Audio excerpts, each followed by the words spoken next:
right. But the conflict between being a child and being an adult is a central one for Luke. He thinks he's all grown up, but his door frame still has height markers on it, and he still uses the fetus machine every night, which plays womb noises to lull the lad to sleep. And maybe just go with rain sounds, bruh. Ashley arrives at the Lerner house and is greeted by Luke's parents, Deandra and Robert. They're played by Virginia Madsen and Patrick Warburton, who were last-minute additions to the cast. It's a treat to have these minor characters played by frickin' Helen Lyle and Brock Sampson. It adds a nice little spice to the proceedings, even if I don't particularly care for their characters. They're so nasty to each other. Before leaving, Deandra shows Ashley the pencil trick. No, not that pencil trick. One where they place a pencil on this unusually high door handle to let them know if Luke sleepwalked that night. Sleptwalk? The squeaky somnambulist says goodnight to Garrett and then his parents with a relieved closing of the door.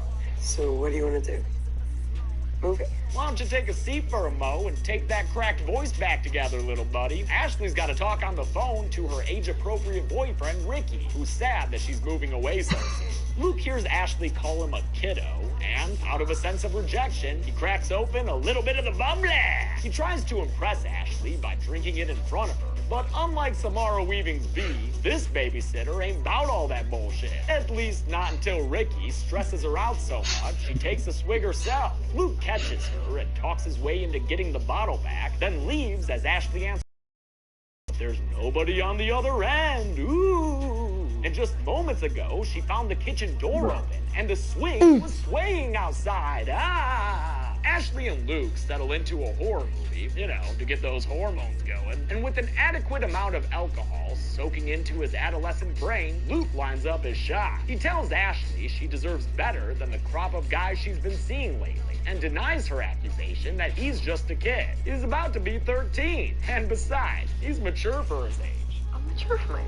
See? Probably even mature enough to not take things the wrong way. If I were your age, I'd date you. Oh, no, you know what? Probably shouldn't have said that. Ashley answers the door to a pizza guy, which is weird, because she never got around to ordering the pizza. Eee! Luke says it's fine, though. His dad probably ordered it for them. And why not eat that daddy pizza up by some romantic candlelight? He even snuggles up to her during movie time, but thankfully Ashley does establish some boundaries. She starts to get scared watching the movie, not noticing scarier things behind them in the window, and when she accidentally grabs Luke's hand out of fear, well, that just pops the kid's cork right off. No, Luke. Why? Why? No, just because, Luke.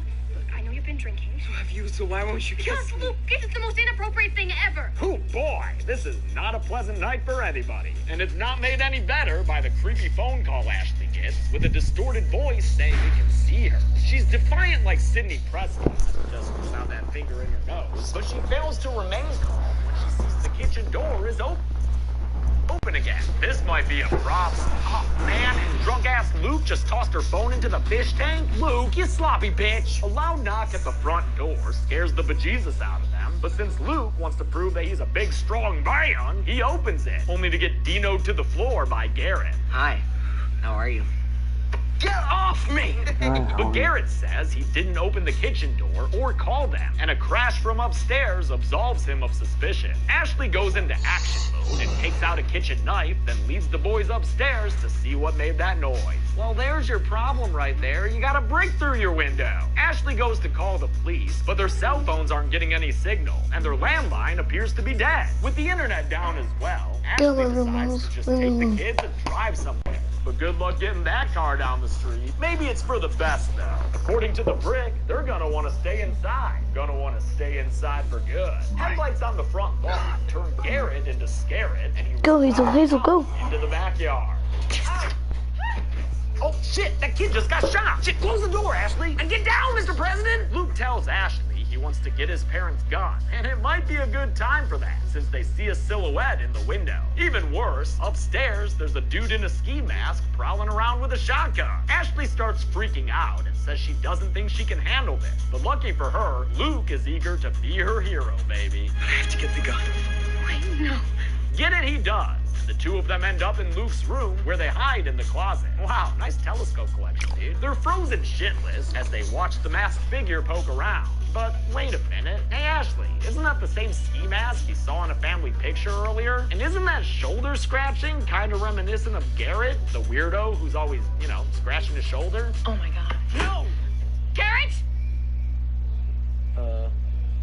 Dude? Holy shit. This whole first act was a goddamn setup. Luke concocted this whole thing just to scare the pants off of Ashley. Or I guess, scare his way into Ashley's pants. He says he did it because she wouldn't give him the time of day, but she is not having it. You treat me like a child. And what, you were gonna show me how much of a man you were by rescuing me from fake armed robbers? Like she seriously ain't having it. What delusional infant thinks that staging a break-in is gonna get you to second base? She's full of righteous anger, and it's absolutely amazing to watch her yell at this little shit so much her Aussie accent slips out. You need therapy. Lots of it. She storms out to call his parents as he begs her to hold on a minute. Ashley! What? Whoa, what the fuck, dude? Yo, Garrett, this shit just got fucked. That slap and stare tumble knocks Ashley unconscious. And when she comes to, she finds the kids casually discussing sex with Adventure Time characters. Fuck Princess Bubblegum. One, she's made of bubblegum, so she can, stretch, which leads to two.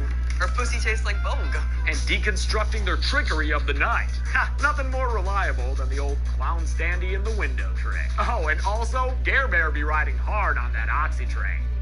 Marshmallows. Luke starts to tease Ashley like some pint-sized Mr. Blonde, because that's kind of this fucker's whole thing. He's acting in a way he thinks is macho that he learned from TV and film, and he thinks he'll get away with it all because he's just that full of entitlement. Luke, listen to me, okay? I didn't say talk. You talk when I tell you. Yeah, this plaid little puckering asshole sits there and makes a bit of it. Okay. Talk. Ashley tells him this is serious. She might have a concussion and she should probably go to the hospital. But Luke just keeps putting on his own personal show. And Garrett simply engages in whataboutism. This is not okay. Whatever. Neither is political corruption in West Africa. By the way, I need help with that paper. Luke forces her to play Truth or Dare, where he asks her questions about her sex life and gets Garrett to dare him to grope her while she's bound. Please don't do that. It's infuriating to watch this little fuckboy do this, getting a little fuckboy boner while he does, but Ashley is nothing but a pillar of strength throughout. I feel Like a little boy just felt me up. To sow some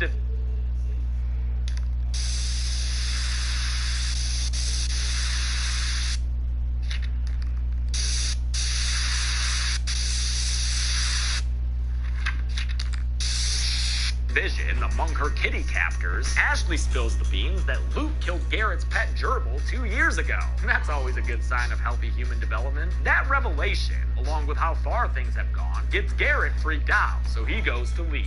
While Luke convinces Garrett to stay, Ashley uses the closest tool at her disposal, a flashlight, to signal outside the window. Unfortunately, the next door neighbors are on vacation, and to stop her from doing anything like that again, Luke intends to roofie her. He'll make it look like she partied too hardy, and with her unable to remember anything, he'll get away with this all scot-free. if you drink, all of this goes away. Yeah, well, fuck your drugs. The doorbell rings, and after Ashley's cries for help are taped up, Luke finds her boyfriend Ricky at the door. Ricky says Ashley texted him to come over, then tricks his way into Luke's house, which gives us a very tense scene wherein she's almost able to alert him to her presence. But with Christmas music drowning out her sounds of struggle, Luke is able to send Ricky upstairs instead. At least Ash is able to grab a glass shard off the ground before Garrett turns her chair right side up again. Damn, I love this clever girl. Director Chris Peckover wanted Ashley to be like Ripley from Alien, vulnerable but strong. That strength and resourcefulness came easily from Olivia DeJonge, who, despite her relatively young age, was by all accounts a total pro on set. She was also very opinionated about her character and provided so much backstory that Peckover did some rewrites to tailor it more towards her ideas. Upstairs, right as Ricky sees the broken window, Luke hits him in the head. Jelly time. Luke's attempt to act cool only magnifies how much of a fucking dweeb he is, but he's still a dweeb who's able to get the upper hand against Ricky by using his sleepwalking pencil to stab him in the face. Garrett gets upstairs and holds Ricky up at gunpoint before Luke knocks him out with a bat jab. Things have escalated quickly, but Luke still denies that they're in over their heads. Luke, we're gonna fucking die in prison.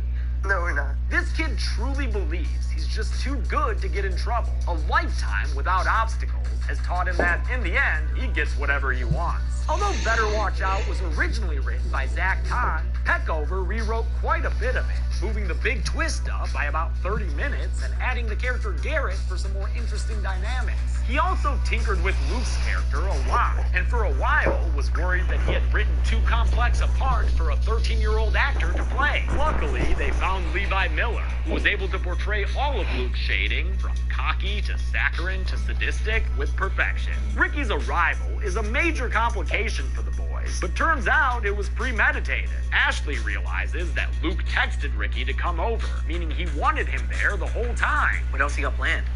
What else are you gonna lie to me about? Well, looks like he had planned for Ashley's phone to go for a swim, since he takes it out of a plastic bag and tells her to use it to call her ex-boyfriend Jeremy over. She refuses to do so, even calling Luke's bluff that he'll shoot her. So instead, he duct tapes her mouth again and calls Jeremy himself. After the phone call, Luke gets back to playing with his prey, only for Ricky to interrupt. What are you doing there, Rick? Oh, God, you're pissing your pants! You're pissing your pants! You're pissing your pants! Luke's cleanup sends him outside, and while he's gone, Ashley is able to use that glass shard to cut away at the duct tape binding her. Luke comes back, and since Garrett's been smoking weed, he wants to cover up for the smell by putting it in Ricky's system. He coerces him to toke at gunpoint, then watches in astonishment as smoke comes out of the guy's cheek hole. Definitely a cruel way to treat somebody, but it's actually nothing compared to what he has in store next, which Garrett unwittingly helps him set up. Dude, why do you hang out with this guy?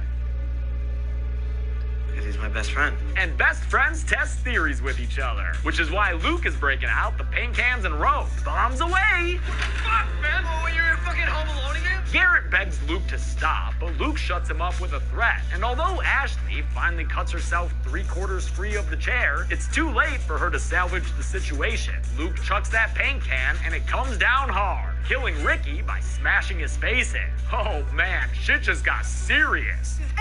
His head had just exploded! Yeah, dude, it did. Hey, shouldn't that be making orange? Ricky's memorable death here was accomplished by combining two different shots. One with Luke upstairs, tossing down the paint can, and the other with the first floor characters reacting to it. Actor Alex Mikich, which I might be pronouncing wrong, had to be covered in paint for several days of shooting, since his body stays put for a while. But he seemed to be a good sport about it. I think he knew he had the coolest death scene, so I think he sat through all that because he knew it was worth it. With somebody actually dead now, we're past the point of no return. But since the gun has been unloaded, courtesy of Luke, Ashley is forced to run away into the backyard where she's tripped and shot by a paintball gun. Because this little tripwire trap is how Garrett faked getting shot earlier. Speaking of the lily-livered bestie, here he is now, trying to stop Ashley so he doesn't get in trouble. Instead, he inadvertently helps her with that chair problem, and she gets away. Well, she almost gets away. But Luke puts an end to that with his old friend, the Eve Dye brick. Besides the beginning, that's about the furthest we get outside the house in this movie, since it takes place almost entirely inside the Lerner home. Production designer Richard Hobbs, who also worked on Fury Road and Thor Ragnarok, built a whole set that allowed them to get all the shots they wanted, like the Steadicam shot that followed Scooter Boy Garrett as he rolled around the house. Even the backyard was a set, a very convincing one too. It's so special and it looks so realistic that when you're shooting in there, you can't help but feel a little caught up on the snow and the light. It was a helpful tool to make the actors believe they were in an American winter, since the film was shot during an Australian summer. It was this really weird cognitive dissonance where I was like, I'm really hot, I'm sweating, but I see snow. And it's weird. As Luke enjoys carolers on his porch, which lets you know he's a sociopath, a peek through the window breaks the normal upper-middle-class facade he's constructed. With Ricky dead, Garrett passed out, and Ashley super extra tied up. Doesn't mean she can't show that prick what's what, though. Garrett laments that they're gonna go to jail, but Luke is still confident, citing all the other stuff he's gotten away with, like how he faked sleepwalking to stay out late. I am the Harry Houdini of getting away with it. You're just gonna do what I say. Luke's latest plan is to set up Ashley's ex, Jeremy, and that begins with an incriminating post from Ashley's Facebook. Why can't exes just go away? Jeremy is like freaking me out. Jeremy has finally arrived in response to Luke's earlier phone call, and after psyching himself up in the car, Yeah, we cool. Fuck yeah! He goes around the back of Luke's house looking for Ashley. He finds Luke instead, who wants to have a talk with him. Have a seat. No? Luke tells Jeremy that Ashley wants him to apologize for being a dick to her. A reasonable request, but Luke's insistence that Jeremy write his apology down hints that there may be stranger things going on here. He encourages Jeremy to write something heartfelt and detailed, and when the dude is done with his masterpiece, Luke throws a rope around his neck and uses a riding lawnmower to hang him. It's a pretty dark scene, scored by an acoustic version of Carol of the Bells, which may be another nod to Home Alone. Peckover wanted to shoot this hanging scene in a unique and different way here, and I think he succeeded. Luke puts the assistant murder weapon away, and after an extreme close-up of an adorable black kitty, we see the letter that Jeremy wrote, which will work quite nicely as a murder-suicide note. While Luke was faking Jeremy's suicide, Ashley was using tender gestures to convince Garrett to untape her. Again, amazing work from Olivia DeJong, who did so much great acting with just her eyes. Garrett's scared of what Luke might do to him, but Ashley still gets him to start cutting her free. Lucky you, Ashley. You're just surrounded by nice guys tonight. Too bad Garrett's efforts are cut short by a gunshot that sends him flying. It's Luke, pissed that Garrett was touching Ashley and going all abusive best friend on his bro. What you made me do? He points the gun at Garrett, but come on, he's not gonna shoot his best friend. Oh, my mom. Oh my god, he shot his best friend. Dude, that's fucked. Fuck you! No, man, you've got it backwards. Fuck you! Luke snuggles up to Ashley's shoulder as she tearfully realizes he was never going to let her go. In defiance, she closes her eyes and shuts down completely, and Luke freaks out over his malfunctioning plaything. He decides that it's time to end the night and stabs Ashley in the back, then climaxes or something over the thought of getting away with all this. With a final kiss goodnight, Luke gets to work staging his fabrication of the night's events. Some fingerprints here, some evidence there, and we can dance on past the girl. She got chair. She fixes the phone, puts his parents up, but has a hard time resetting the sleepwalking phone. With his parents close to getting home, he resorts to setting it and returning to his room through the second-story window. Nothing could go wrong. Set that stairs. His bickering parents don't notice him on the roof as they pull into the driveway, so he manages to get back into bed undetected. But don't forget those womb noises, mister. There you go. He lies down just as his mom starts screaming downstairs, and she quickly comes into his room to make sure he's okay. Damn, is everything about to work out for this little fucker? Dude, no way they would let this happen, right? Please, someone tell me he's not gonna get away with it.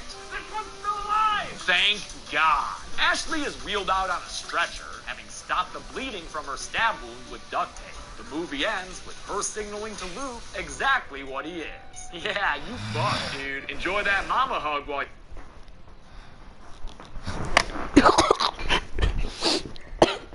What the hell? What? What's that? What was what? What you just did? I was coughing. I had something stuck in my throat. I'll see what the problem is. Do you? What? Do you see what the problem is? Me just, I don't know, coughing.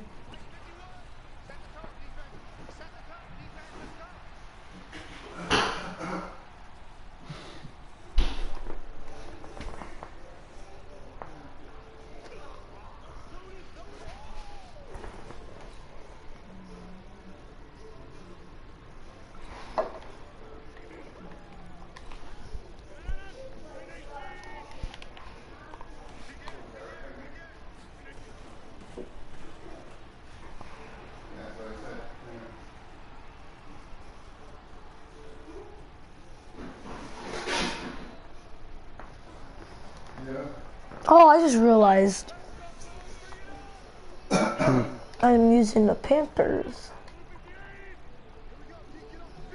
How you just now realize that? I don't know. Who said I was paying attention? Oh yeah, you right.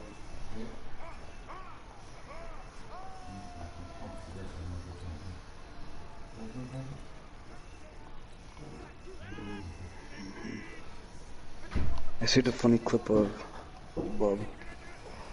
That's funny. Alright, I'll be right back. I'm gonna go do something real quick. Alright. Oh, I got peanut butter. Hey, good girl. What are you doing?